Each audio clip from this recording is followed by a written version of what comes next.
วุ่นวายว้าวุ่นได้ยินเสียงแม่คนแก้ว วุ่นวายเดี๋ยวเอาจับเวลา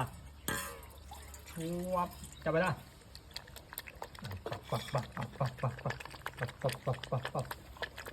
นี่นะครับน้องกินนมตัวนี้นะครับใครสนใจหรือว่าอะไรก็เข้าไปดูในตะกร้าหน้าช่องได้เลยครับกินแซ่บฝากด้วยครับนี่ครับค่าคอมเล็กๆน้อยๆก็เป็นอาหารเป็นค่าอาหารเป็นค่านมเด็กๆพวกนี้ครับจบเวลาไม่ถึง1 นาทีหมดแน่นอน